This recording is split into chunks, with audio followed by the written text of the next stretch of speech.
हर हर महादेव, जय भोलेनाथ। नमस्कार, मैं साधना पांडे मार्गदर्शन पे आपका स्वागत करती हूँ। जैसा कि आप जानते हैं, निर्जला एकादशी का व्रत आने वाला है।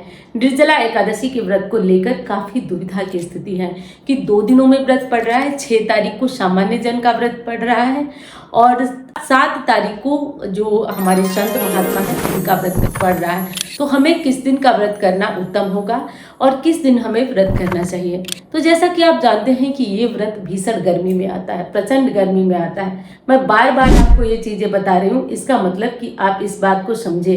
क्योंकि देखिए दोस्तों, शास्त्र भी कहता है कि हमारा कोई भी व्रत हुआ, उपवास हुआ, वो तभी पूर्ण होता है जब हर इच्छा होती है, प्रभु की इच्छा होती है। और अगर उनकी इच्छा हुई ना तो बड़े से बड़ा व्रत संपूर्ण हो जाता है। जैसा कि मैं पहली वीडियो में भी आपको बता चुकी हूँ कि ये व्रत सामान्य नहीं है। 32 घंटे से ऊपर का इस व्रत को किया जा रहा है, निर्जला व्रत। तो 32 घंटे निर्जला व्रत करना संभव नहीं है सबके लिए और सभी लोग काफी परेशान हैं कि क्या करें, व्रत को छोड़ें या व्रत को करें। या सबसे ज्यादा दिक्कत में वो लोग हैं जो नया व्रत करने वाले हैं, उन्हें क्या करना चाहिए। तो देखिए दोस्तों, निर्जला एकादशी का व्रत रखा जाएगा किस दिन, वो तो हम जानेंगे। सबसे पहले तो हम जान लेते हैं कि निर्जला एकादशी पड़ किस दिन रही है, शुरू किस दिन हो रही है और किस दिन समाप्त हो रही है। निर्जला एकादशी की शुरुआत हो रही है 6 तारीख को, 6 जून की रात को 2:15 पर और निर्जला एकादशी तिथि समाप्त हो रही है 7 जून को 4:47 पर। 7 जून को जो ब्रह्म मुहूर्त का टाइम होता है 4:47 पर समाप्त हो रही है। तो ऐसे में जो वैष्णव जनों की एकादशी है वो 7 जून की है और गृहस्थ जनों की एकादशी जो है वो 6 जून की है। तो ऐसे में बहुत दुविधा है, बहुत कंफ्यूजन है कि हमें व्रत किस दिन करना चाहिए। इसका कारण भी है। इसका कारण ये है कि जो हमारी 6 जून की एकादशी है, उस 6 जून की एकादशी का पारण जो है वो 1:44 पर है। इसलिए इस व्रत को करने में 32 घंटे का टाइम लग जा रहा है और ये सामान्य व्रत नहीं है। सामान्य स्थिति वाले लोग इस व्रत को नहीं कर पाएंगे। इसलिए दुविधा की स्थिति है कि इस व्रत को कैसे और किस प्रकार किया जाए। तो चलिए दोस्तों, अब जान लेते हैं कि किस दिन का व्रत करना उत्तम होगा। तो देखिए, 6 जून की एकादशी का व्रत करते हैं तो उसका पारण होता है दोपहर 1:44 से 4:37 तक। तो अब आप जान गए कि 1:44 से 4:37 के बीच पारण होगा। इसका मतलब ये हुआ कि ये व्रत लंबा हो गया और इतना लंबा व्रत हर कोई कर नहीं सकता।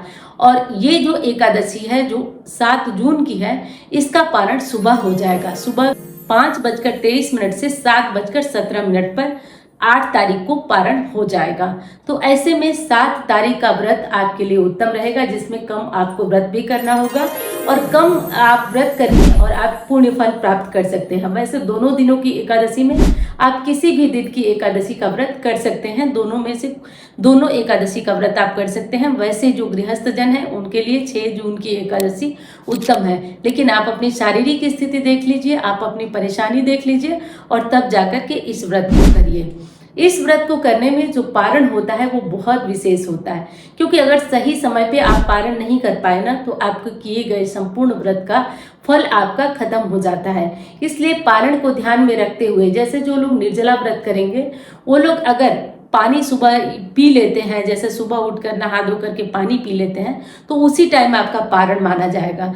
तो गलत टाइम पे आपका पारण हो जाएगा। तो इसलिए ध्यान रखिए, क्योंकि जब निर्जला व्रत करते हैं ना तो जल के पी लेने से आपका पारण हो जाएगा और जब आप फलाहारी व्रत करते हैं तो अन्न के खा लेने से आपका पारण हो जाएगा।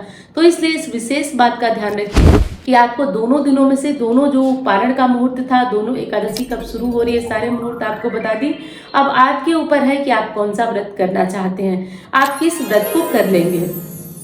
अब बारी ये भी आती है कि एकादशी तिथि में कौन सा दान करें। तो देखिए दोस्तों, इसमें कुछ मत दान करिए, आप कुछ दान मत करिए, पानी का दान करिए। पानी की बोतल आप हो सके तो रेलवे स्टेशन पे बंटवा दीजिए, जितनी आपकी सामर्थ्य हो, जितनी आपकी क्षमता हो सके तो शरबत का दान कराइए। ये सब छोटे छोटे दान आप करिए, क्योंकि आज पानी से भरे हुए, जल से भरे हुए चीजों का बड़ा महत्व है। तरबूज खरबूज तो मैं बार बार कह रही हूँ, इनका दान करना हो तो करिए। बस वीडियो अच्छी लगे तो लाइक करिएगा, चैनल को सब्सक्राइब नहीं किया आपने तो जरूर कर लीजिएगा। मैं मिलती हूँ अन्य